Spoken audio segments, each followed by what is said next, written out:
I was introduced to volunteering in a variety of ways, whether that's in the canteen, scoring, timing, umpiring, joining the committee, coaching. It pretty much just naturally became part of my life. And how I look at that and what drives me through all the jobs is I really want to enable other people to give their communities what my community gave me. And that is, yes, it's led to my career, but it's also my friends, it's my family, it's the community that I'm part of. And so what drives me is how do I make it easier for people like my club president to make a good experience for their local community. That was Talia Holloway-Roden, Statewide Volunteer Manager for Parks Victoria. Now, you're not meant to have favourites, but I've got to say, this one's up there for me personally. Talia's story from regional country sporting club volunteering all the way to advising the direction of volunteering across Australian sport is a story not to be missed. On reflection, Talia's story shows a few things. One, that you need to believe in yourself, no matter how hard or daunting the challenge ahead might be. Be that a job interview or making big strategic decisions that you alone need to be accountable for. Also, that gaining frontline experience volunteering enables you to be real and relatable to your stakeholders, which in turn helps you get projects off the ground and gain real-life feedback from those the projects will impact the most. I learned a lot from this story, and I hope you will too.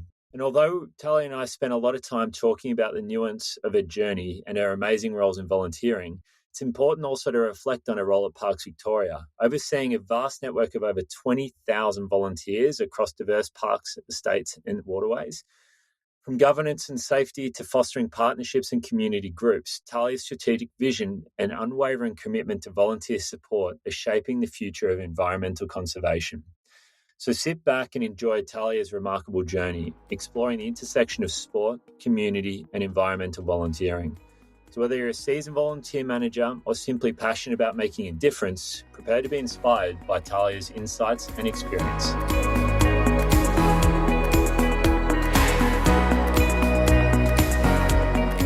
Talia Holloway-Roden, welcome to the Engaged Volunteer Podcast. So nice to have you here. How are you? Good, thanks, Shannon. Thank you for having me. Yeah, no pleasure. Joining us from sunny Ballarat, is it today in country Victoria? Today it is, actually. It's not normally sunny in Ballarat, so you've got me on a good day. Very good. So give the listeners a little sample of the current role you're playing with Parks Victoria, because I'm very interested in that role, and we'll talk a bit about Parks Victoria and the 20,000 odd volunteers that you guys have. But I'm also very interested in your journey that's taken you to get there. So where are you now? Yeah, so my current role, I am the Statewide Volunteering Manager at Parks Victoria. So Parks Victoria looks after an amazingly large amount of parks estate and including marine across Victoria. And so tasked with, looking after the environment, conservation, research, you name it, anything that occurs, visitor experience in parks. That's what Parks Victoria looks after. And we have there'd be over 20,000 volunteers that volunteer in some capacity across a state. And that can be everything from, localised friends groups who are really focused on certain parks, through to research, through to visitor experience. There's adventure volunteering. We've got campground hosts and people who look at track maintenance. There's a whole range of stuff that occurs in parks. And my job and my team's job is to oversee the strategy and the guidance for our staff and our programs across all of that activity, and making sure that there are opportunities that are safe and inclusive and that not only help achieve what Parks Victoria is hoping to achieve, but also provide meaningful experiences to those people who really want to get outdoors and be part of nature. Yeah, love it. And this is a new foray for you, isn't it? With most of your world in sport and government. So obviously a girl from country Victoria here, growing up with sport around you and the community feel, that's what sort of drove you into volunteering at the very beginning. Do you want to take us back to a bit of at the start and that passion for volunteering, where it came from and why you're into it? Yeah, and it's something that I've definitely reflected on, especially going for this job. Like you said, I've always worked in sport. So to go into, although it's volunteering, to go into the environment space where really I don't know anything about that, it was a big change and did take some reflection on making sure I'm always one that needs to work in an area that I do feel passionate about, where it doesn't feel like work a lot of the time and it drives me. So I did need to do a bit of work to understand why I would want to do this job. And as I come from a country town of about 300 people outside of Ballarat, where the local football and netball club and cricket club were pivotal to my every weekend, every Thursday. And joining that club, every Saturday the whole town would pick up and we would go to some other town in regional Victoria and play sport. So having that as like my second family, I guess, for a really long time, I was introduced to volunteering in a variety of ways, whether that's in the canteen, scoring, timing, umpiring, joining the committee, coaching. It pretty much just naturally became part of my life. And how I look at that and what drives me through all the jobs is I really want to enable other people to give their communities what my community gave me. And that is, yes, it's led to my career, but it's also my friends, it's my family, it's the community that I'm part of. And so what drives me is how do I make it easier for people like my club president to make a good experience for their local community. And originally I thought that was sport, and that I love sport, so that definitely connected. But what I'm learning is that actually it's just community groups and that local impact towards the person and the individual. And I think with volunteering and over time, especially through like local government and cricket and sports commission and now here, working with people who don't always understand volunteering, it really is, it's that passion to be the advocate and the passion to go, no, that's too hard. There's too many steps. This person's got 2 minutes, not 20 minutes. And being that voice to make it easier is also then what drives me. So that's probably come from first getting into local government with sport and rec planning. So working with committees on, it could be anything from the fact that their heater doesn't work and we're trying to find a solution through to committee of management, legalities or grant funding or new programs to get kids involved. It was really diverse across the board in the planning and the activities that have occurred. And then taking that into cricket, that broad national approach to what is the strategy for volunteering. And I think I mentioned, but Cricket Australia was one of the first organisations that I know of as a sporting organisation to have that kind of role, that volunteer manager specific national role to guide the strategy. And so to look at how do we work across the states and the federated model to really drive outcomes at grassroots. So not the national events, but actually the 4,000 community clubs that are delivering cricket and delivering that sport to the 300,000 odd people that play cricket. So it kind of has transitioned into that strategy perspective and trying to bring that nitty gritty of volunteering into a broader big picture, which I also, really enjoy.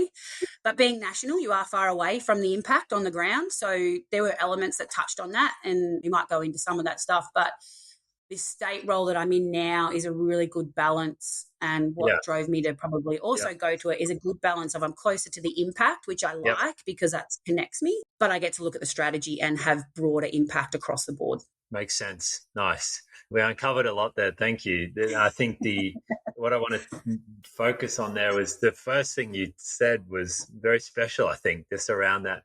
And I hadn't heard it described that way, around like the reason you wanted to work in that volunteering space was so that others can experience what you experienced probably as a young girl growing up in a country town, and that sense of community. And I'm sure we'll talk about it as we go, but how working at Cricket Australia as an example of head of volunteering, like in that volunteering team, how you can do that from a national lens and how close to that impact you can feel. It can be challenging at times, I'm sure. So, but let's take us back to that start, because there's no university course for volunteer management, Talia. So you started in local government and local council. Was it a role in volunteers, or how did you get into that? A very roundabout way. So I actually did a Bachelor of Arts psychology. So I always wanted to be a psychologist, or I thought I did, and was going to go into sports psychology. There wasn't a lot of opportunities around that at that time. There is now. There wasn't back then. And weirdly just decided that was no longer it felt wrong. It wasn't the right path at that time. And a job came about at AFL Victoria. And so it was around community, and I thought I could do that. And what stood out, they said when I got the role, because I came up against people with sports management degrees, which I obviously didn't have.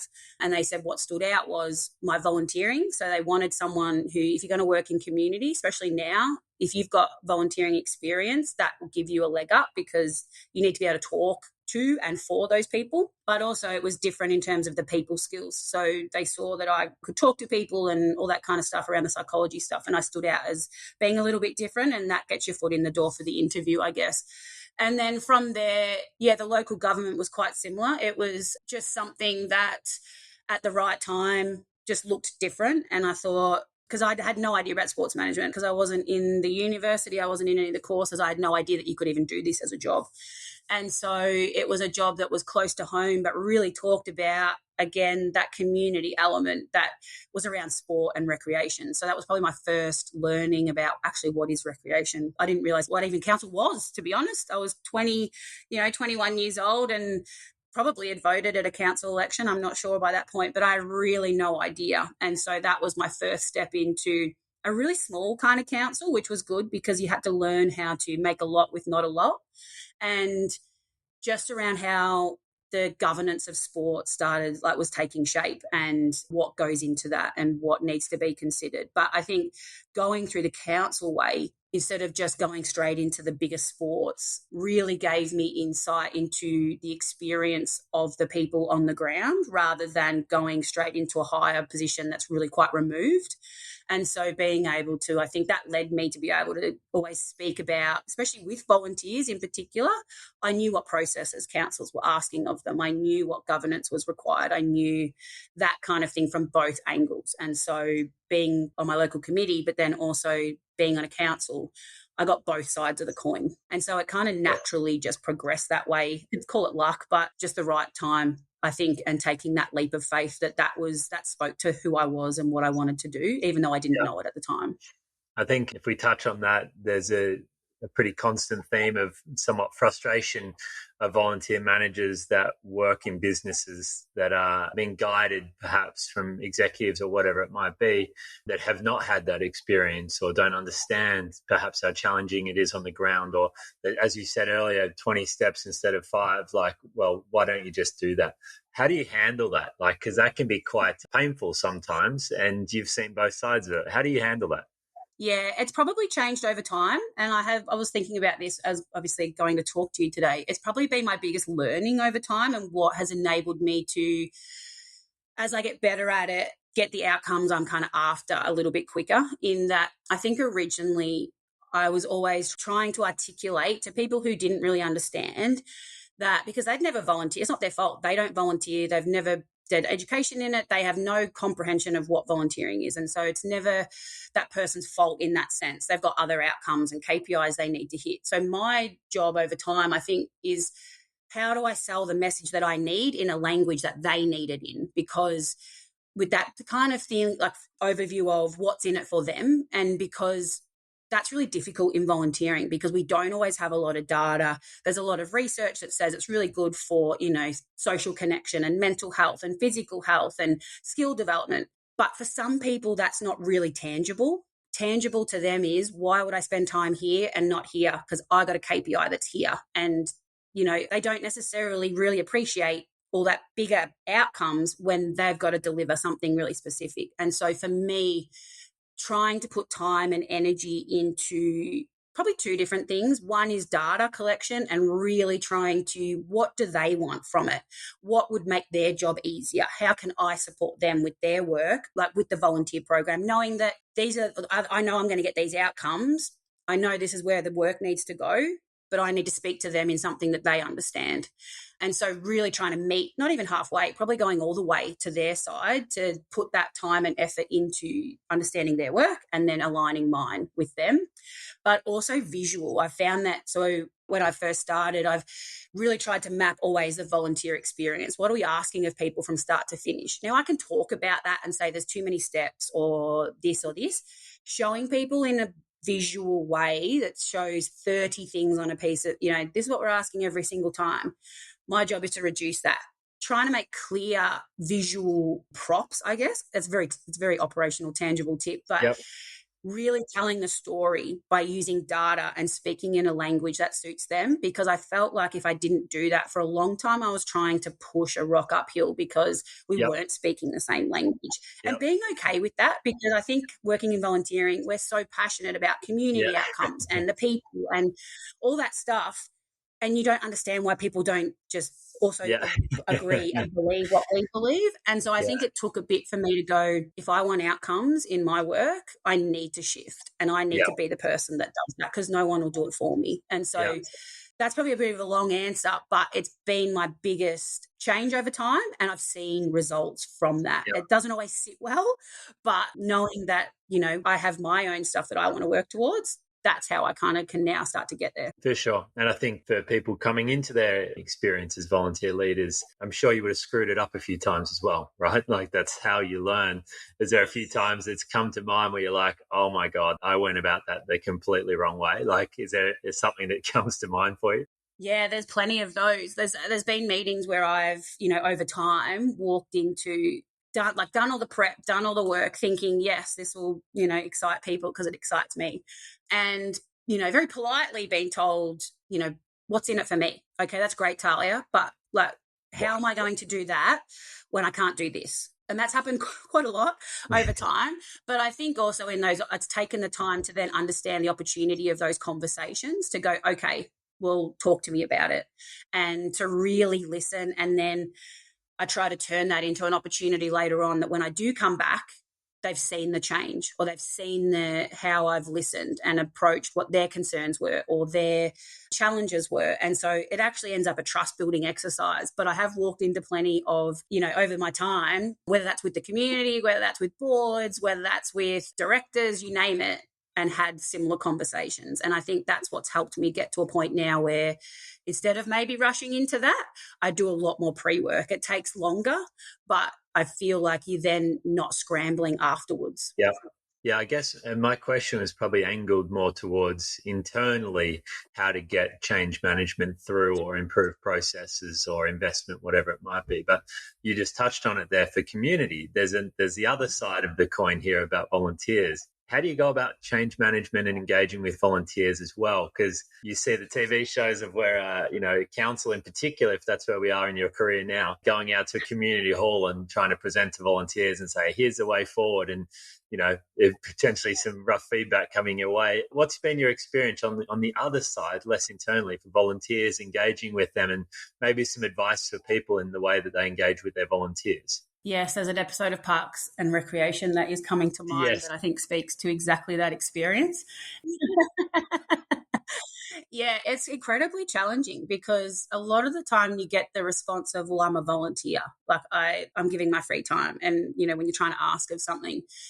And I think what's worked well over time, and I think also, I guess, probably taking a step back from their experience, how I try to look at it is, especially with organisations, we do it for a living. So some of these people have been volunteering for a really long time. They've seen the staff turnover, and it's a different person and a different person. So they're always having conversations with very similar things with different people. But also they're usually doing it at a time, like when I volunteer, it's like my lunch break, or when I've got a spare time on the train, or this kind of stuff. And so really how I go about it now, and it's probably really relevant because we are about to try and develop a new strategy for Parks Victoria, but it is that really engaged listening and putting in proper engagement time, and not just where it feels like a courtesy or that you're doing it as part of the process because you have to tick a box. It's actually listening to and taking the time to ask hard questions and not be attached to the answers in the sense of where you're combative, because we develop things because we want to help, but sometimes bad feedback or negative feedback can be quite, it's hard to manage that. And really just trying to have conversations with people about what would you do differently? How can I make this easier? What's the biggest pain point? And that's probably also with staff, organisations who have, which we do, localised staff. So as much as I'm in the state-based role, we have a really big range of staff that work locally. And it's the same kind of thing where they actually feel valued for their time. The second part of that is closing the gap and closing the circle of engagement. So I'm really big on, we asked you this. I haven't gone off into the wilderness. Here's what we actually found.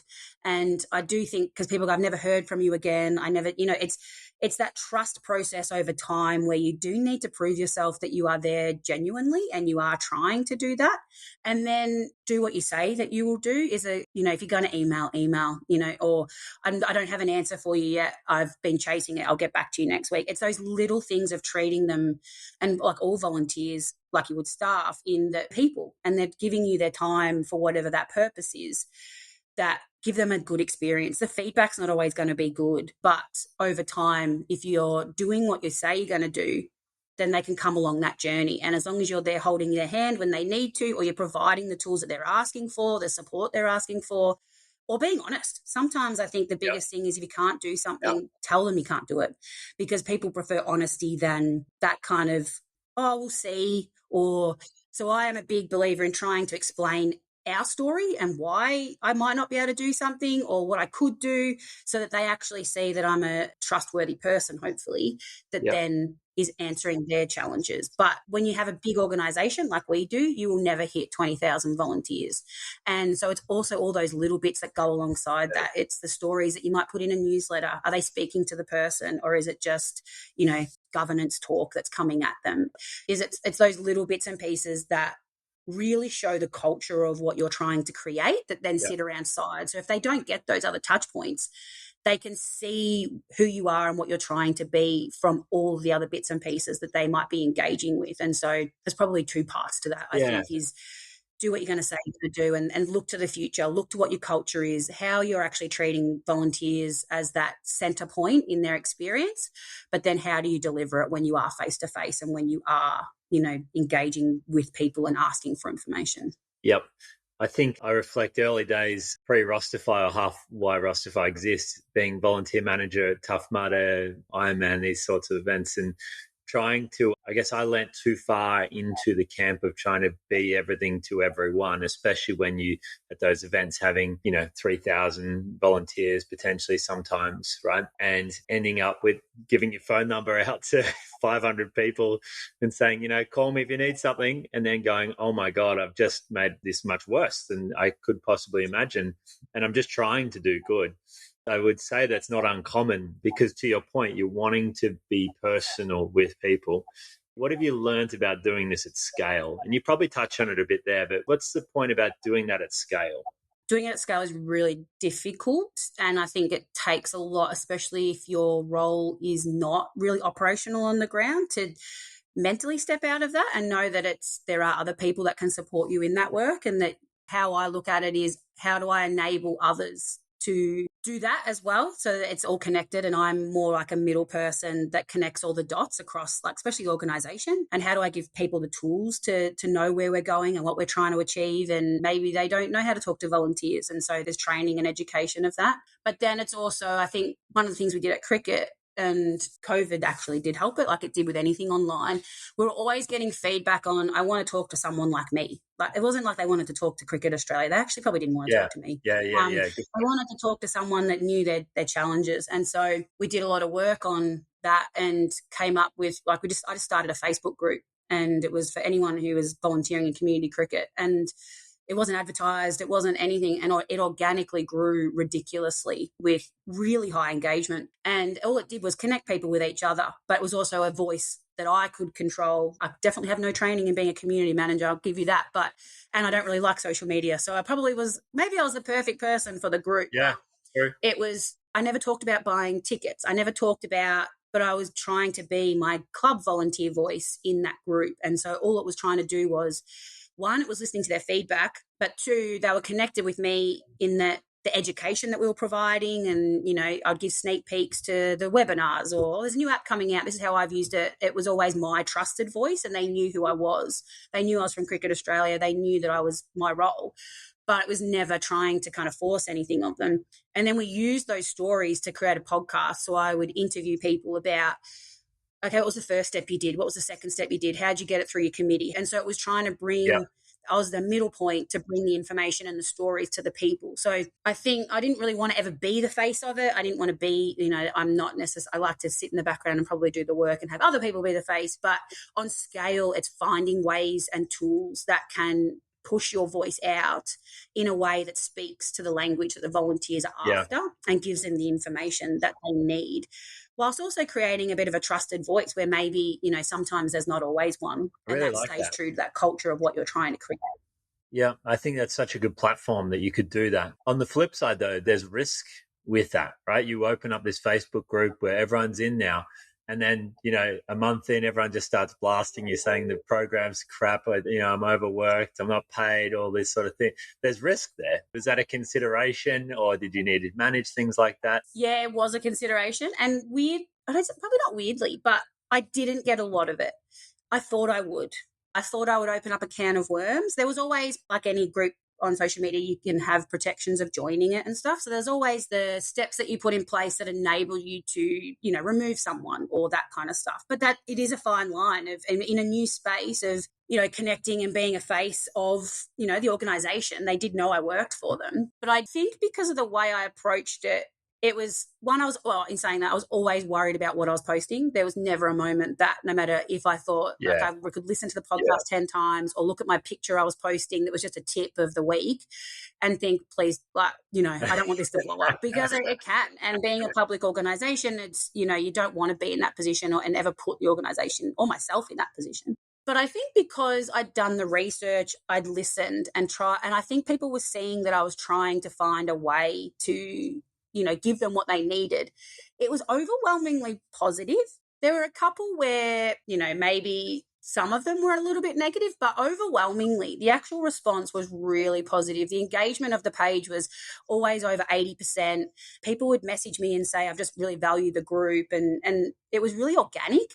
And so I'm glad that it didn't, but I'm always nervous of anything public, whether that's a newsletter, whether that's like any message going out, especially in kind of today's climate. You don't want to invite that negativity in, because what we're trying to do comes from a good place. But you're always open to it as soon as you open yourself up onto a public platform.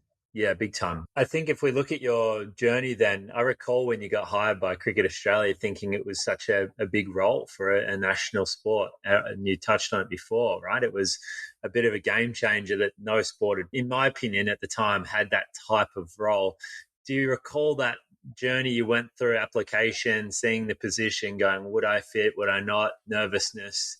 Do you want to take me back to that? Yeah, I was probably at a point that I knew I wanted to leave my previous job before that. And this one just randomly came into in my inbox. I'm not a big LinkedIn person, but it was one of those days where I logged in and that one kind of came to the front. And I thought, I think I can do that.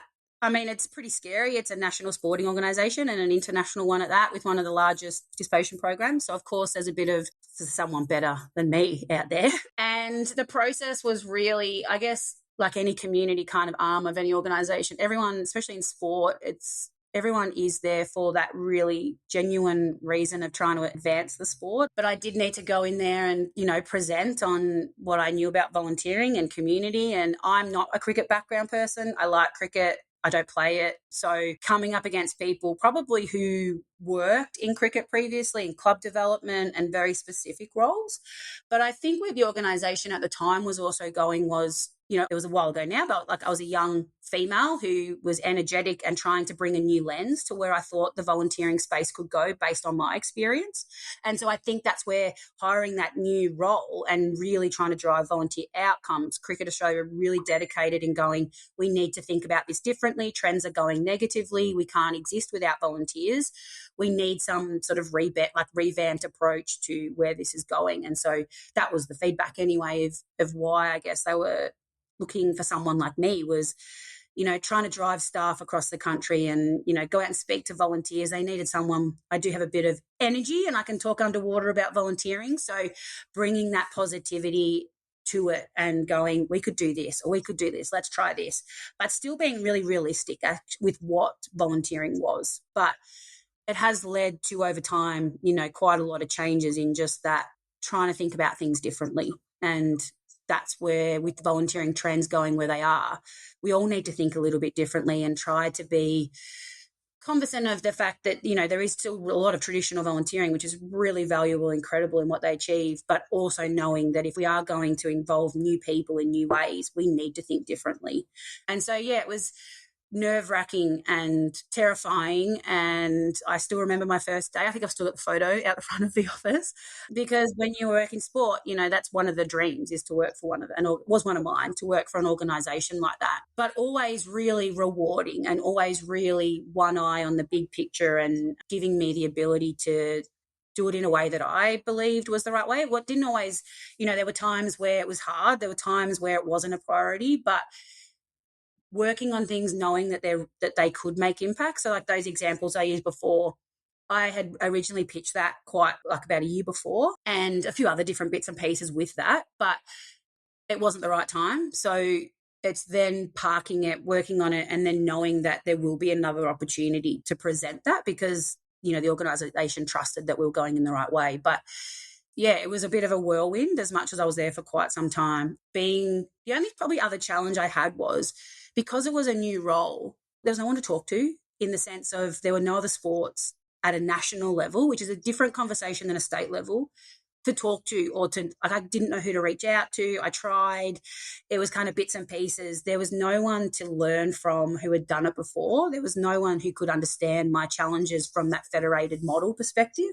And so it took me a long time to, just be confident in myself that I was kind of by myself. I needed to just trust my instincts and my information, and the organisation trusted me. So that was one of the bits of advice that I got at the start was, we hired you for a reason, like go and do it. Yeah. But not having those people to have a coffee and talk about some problem and brainstorm was really quite challenging. I think it would be different now. There's a lot more people now working in this space, but at the start, that was a huge hurdle.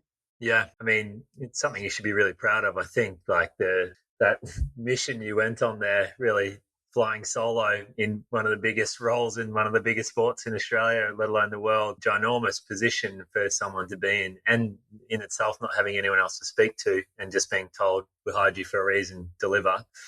That's challenging at the same sense. Now, an interesting one for you and I both know in sports world and even in non-profit world, the states in themselves in Australia, obviously the states don't even get along, let alone want to be listening to a federated national body tell them how to suck eggs, how to operate. It's the same for charities across the US. It's the same in the UK. Different regions do things differently.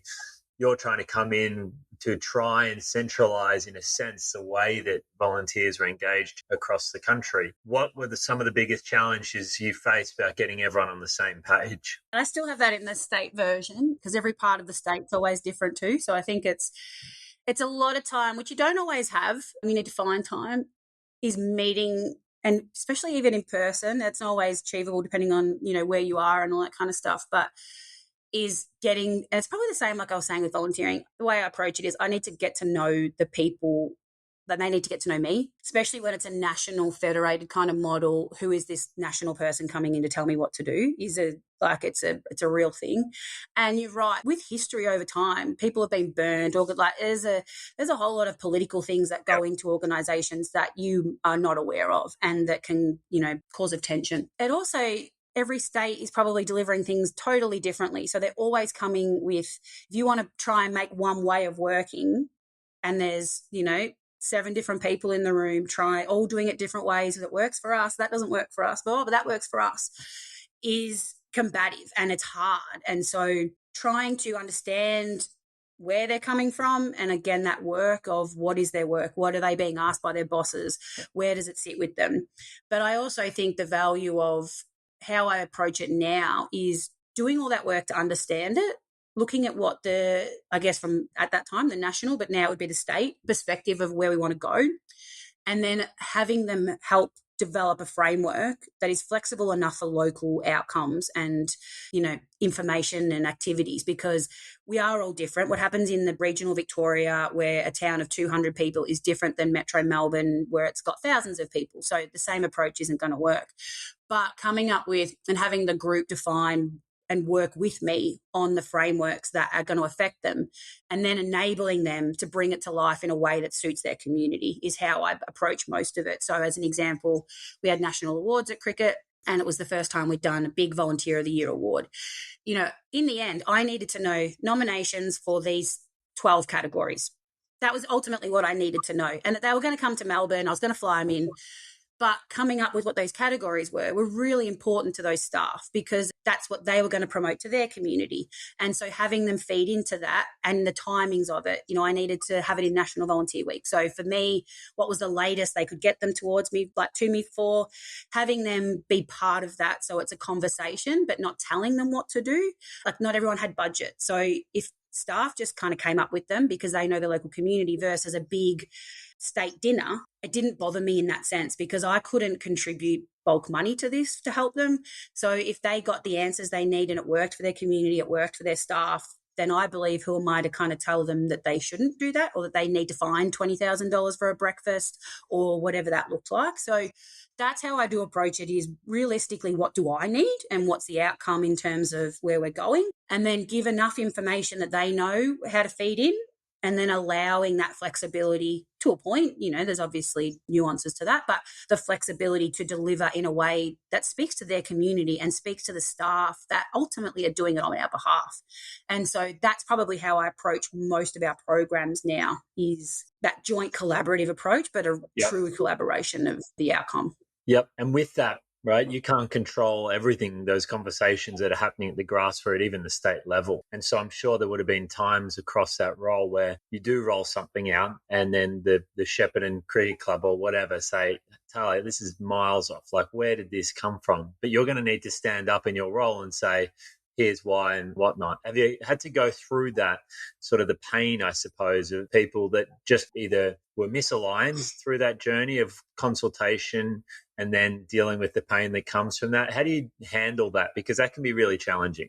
Yeah, it can. And I think that also comes with any organisation too, where you're trying to look at governance and stuff that's, we need to ensure people are safe when they're doing what they're doing, or there are reasons behind some of the stuff that we ask. It is, as an example, there's always pushback when we're trying to implement something. So it could be a new policy, it could be, the working with children checks, it could be, new technology, whatever that is. And there are always people that say, I'm not going to do that, I'm not going to. And so I always look at first, well, what are we telling people and how are we telling it? I think there's always like a journey of process that it goes with that. And ultimately, I just kind of look at it as they're doing their best a lot of the time. And if you can't always talk to people and get through to them, and the staff can't, sometimes it just takes a long time of, unfortunately, the same conversation, but maybe there's a new person that comes on the board and you've got a different way in or something of that nature. But the story that we tell behind a lot of the stuff, because I think a lot of time we say, well, we need you as an organisation to do this. So we need you to upload that check. We need you to go online scoring. We need you. And it's mostly we need it. We know why we need it. It does make things easier a lot of the time, or there's a policy that needs checking, or sometimes it's actually because we want data, which they are not silly and they know a lot of the time. But we don't explain why we would want it, so child safe standards. Why do we want it? We want everyone to feel safe in sport or in environment, in the parks, or we want people to bring their kids and experience nature. We want people to be able to coach their nephew or niece or son or daughter. Instead of saying this actually enables everyone to be involved in a way that suits them, and we encourage more people to be involved in sport or environment or their local community group, we kind of just say, well, you need to show us your check. And it becomes very, it's another task I need to do. I don't understand why I need to do it. I don't. And the same with like technology. It is a big change for a lot of people. Even people who understand tech, you give them a new app and it's like, oh, I've got another app. Why do we need it? How will this make their job easier?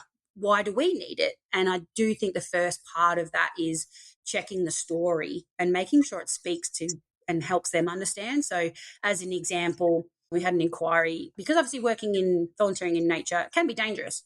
You could trip over and break your leg. People fall off cliffs. They get bitten by snakes. There's a lot of stuff that occurs in nature. But if we just say someone from your group needs a first aid certificate, they think, well, who's going to do that? I don't have time. I don't have money. Why? No one's ever hurt themselves before. Like we're just, versus, oh, actually, someone got bitten by a bee, they were taken to hospital, but because this person, there was a first aid trained person on site, that person was perfectly okay. Or, there was someone working on a trail in the remote bush, they scraped on a big stick, sliced their calf open.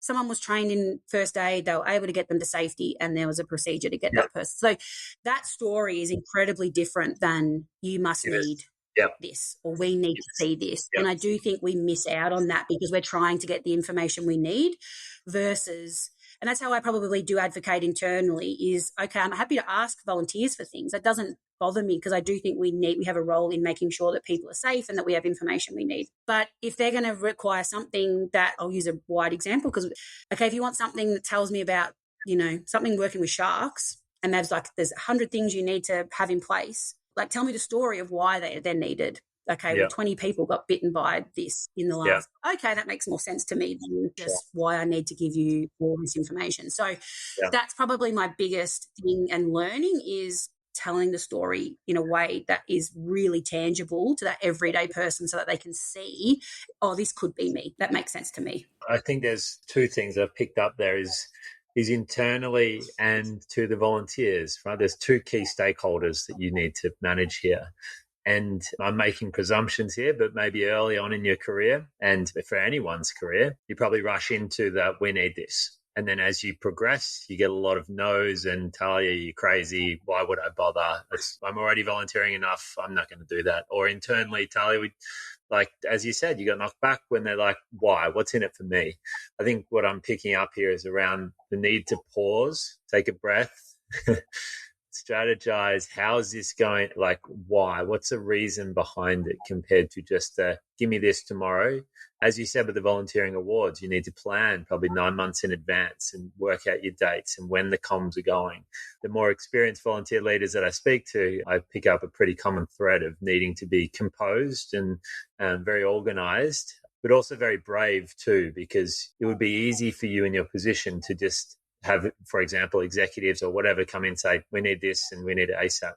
But in your job, you actually need to be brave to push back and say, well, give me the story as to why. Otherwise, I'm not just going to go out there and ask for these things willy-nilly because I know the outcome it's going to get and it's not going to suit what you need. So I think it's really interesting, those journeys. So if we're Cricket Australia, head of volunteering, how many volunteers is it, by the way, there?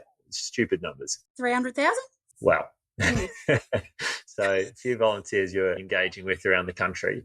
But from there, then went to the Australian Sports Commission. So a bit of a different jump again, probably less in the grassroots in that sense, a little. But do you want to talk to me about that jump and that journey you had there?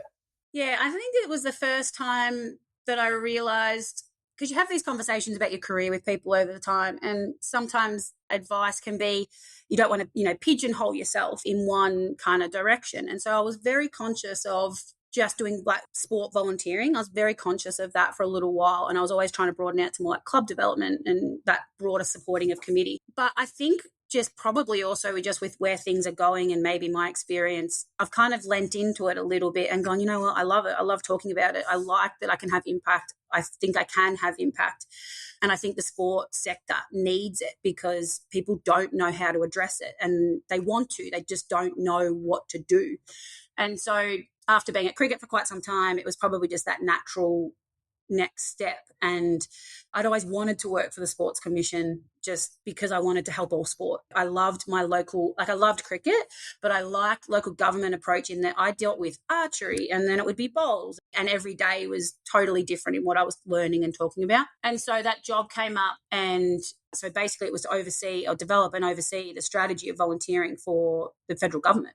And so that to me was, if anyone could do it, I guess my resume at that point could. So again, incredibly terrifying. I think it was the most nervous I've ever been in an interview to try to lift myself up again in terms of how I was speaking and how I was trying to show the work that I did and that it could be applied from an all sport perspective. And so I was, fortunate enough to get that role, obviously, and then work on, well, what do we do now to help all sport? And anyone who's worked for the federal government in any sense, like, it's huge because you are guiding and you are trying to influence and you're trying to educate versus having the power and the tools all the time to actually get into the weeds and help people deliver. It was a very, it's like a trust exercise. You're trying to convince people and help people and find ways that you can add value whilst also you're handing it over to other people to do. And it's the sporting system, like I guess a lot, is not always well resourced. And just like other organisations, volunteering is not always, the number one priority for, boards or staff. And so that storytelling was a big part of that. But it was really trying to look at how do we, 10 years from now, how are we influencing and guiding sport to look at volunteering differently, because sport is made up a lot of the time of traditional volunteering methods that people don't want to always engage with anymore.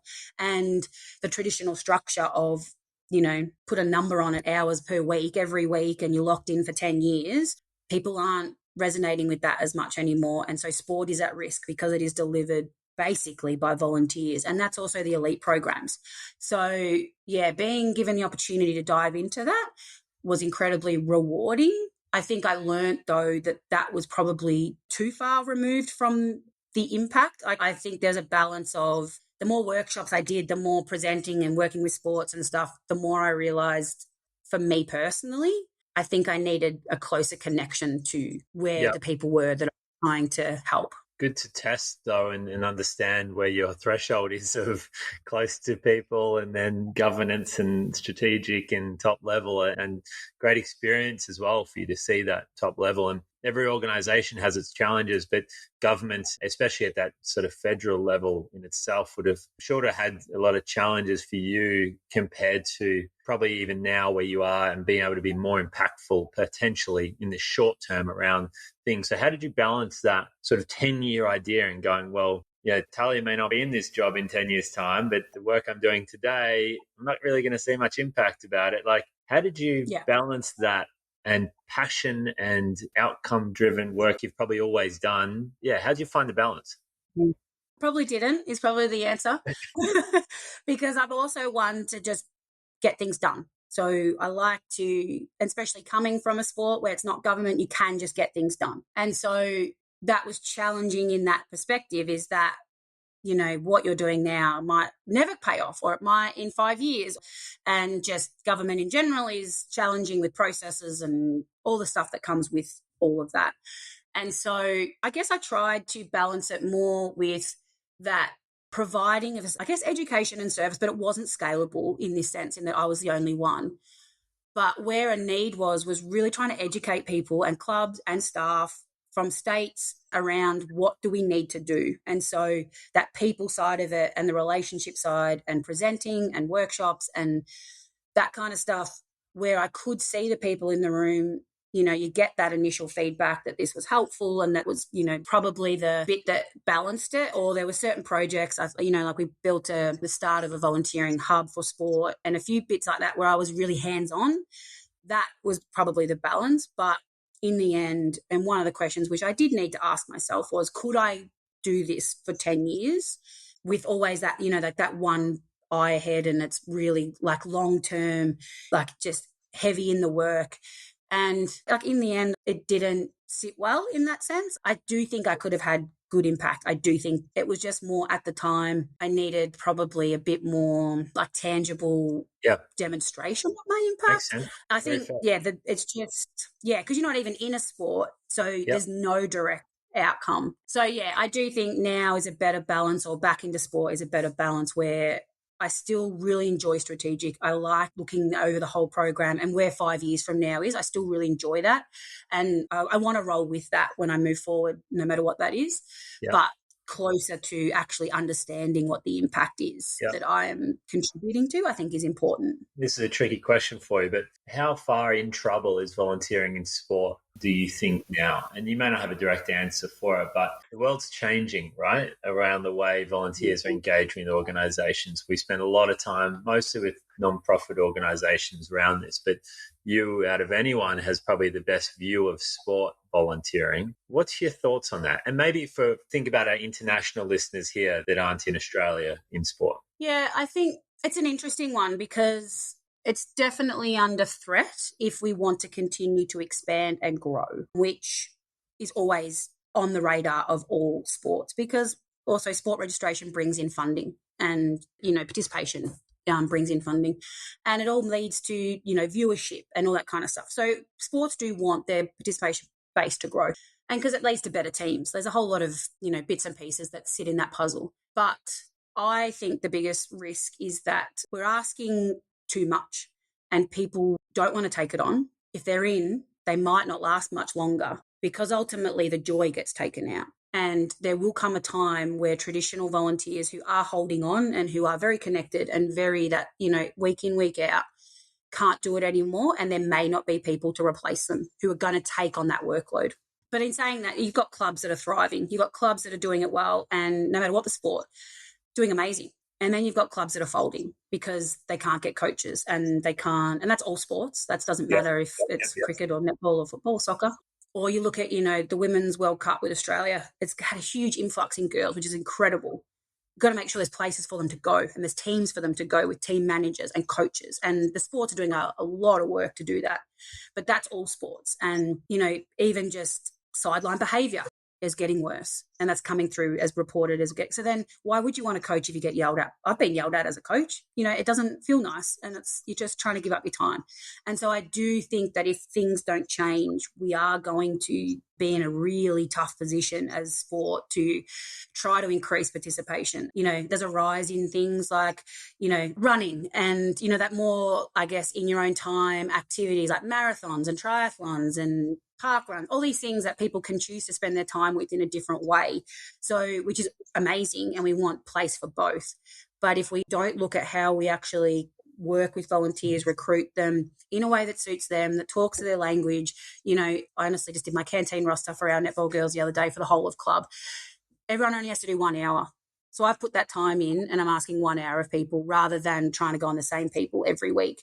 And it's getting the coaches involved in trying to sell that message. But a lot of clubs don't know what to do. They don't know how to change. They don't know where to start. They're too busy. We have organisations asking too much of them. By the time you put councils asking for things, the state asking for things, the national federated model asking for things, they haven't even hit the park yet. And that's really stressful. And I don't think we have the people coming through in the traditional manner that we need to sustain a growing sport economy. I still remember one day when I was coaching and I was a coordinator at my local club, and it was the Friday before the first game. So I've done a lot by this point. It's getting teams and registrations and you name it, uniforms. And the sport rang me and said, Talia, can you get up this program? We need this junior program up.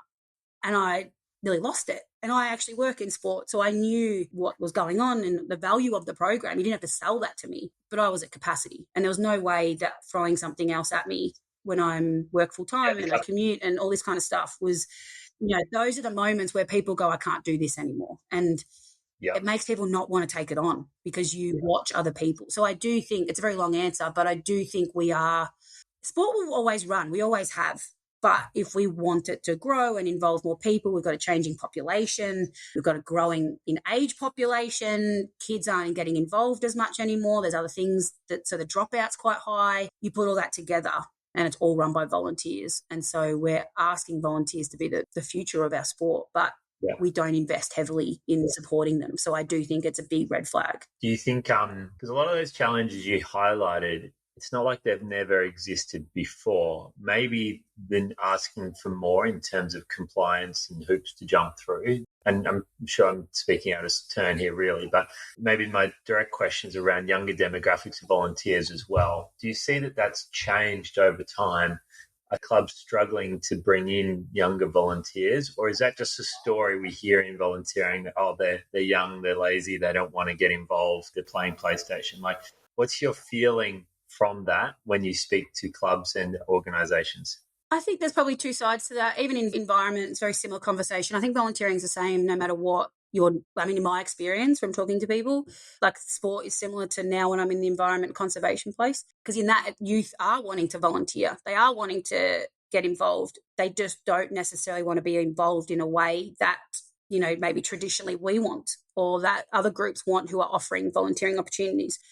And I do think sport is a little bit similar. It is a bit more regimented. There's not a lot of variety. We've had workshops on this where we go, well, what would we offer? Like, what's the benefit for that, 15-year-old? Like, we're going to make them stand at the front gate and take money? Like, what's the benefit to them? Like, why would that bring joy to someone? So I do think that kids want to get involved, and you can kind of see, especially when parents are volunteering, kids are more likely to be part of it. When it comes to women and girls, we did some research at cricket that showed that there was a relationship between, the more females on the board, the more, likely there were to be like girls programs and women coaches and girls involved. So there's a lot of links that can be made to getting people involved. I think it's looking at what are we asking of them and what are the opportunities, because, young people can be great at helping with project-based stuff around maybe there's an event or they want to do fundraising or there's all these things, but we probably offer them things that we probably don't even want to do. And so I do think that if we can get more people involved, we just have to understand what they want to do and then allow them and put the space to achieve that and be successful, because I don't think we promote well.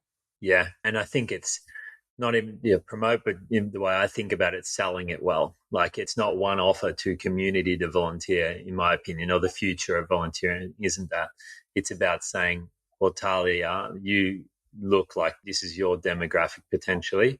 Here's what is interesting for you. Like, here's what you will get out of this program. And I think the more that we can tailor programs, like you've just done in the smaller sample of with netball girls, an hour a week, or an hour for each person to be volunteering, but you've taken the time and effort to think of what probably resonates and what will work well with them, compared to the flip side of that. The opposite of that is just saying, we expect you to do this, and then get frustrated and disappointed when that doesn't happen. Now, I'm conscious of time. We could probably talk for another 5 hours, I think. It's been brilliant. A lot of amazing insights from you, and your journey is just such a special one, I think, and especially coming from community sport and the journey you've taken from working very closely with volunteers to then being at the top level of, federal overseeing volunteering, the future of volunteering in sport in Australia. Like, it's an incredible journey that I think you should be very proud of in where you've come from. And then now Parks Victoria, special program to be involved with. So we might finish it there, I think, just for time for you. So I just wanted to say thank you, and it's been really special. So thanks for joining us. No, thank you. Hopefully it made sense and not too rambly. I get very excited and passionate talking about it, but you did make my journey to sound pretty awesome. So thank you. It's easy to get stuck in just doing the job. So it's been a pleasure. Thank you.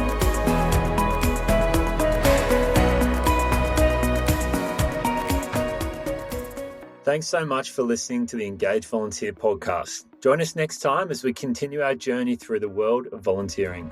Until then, stay engaged and keep making a difference in your community.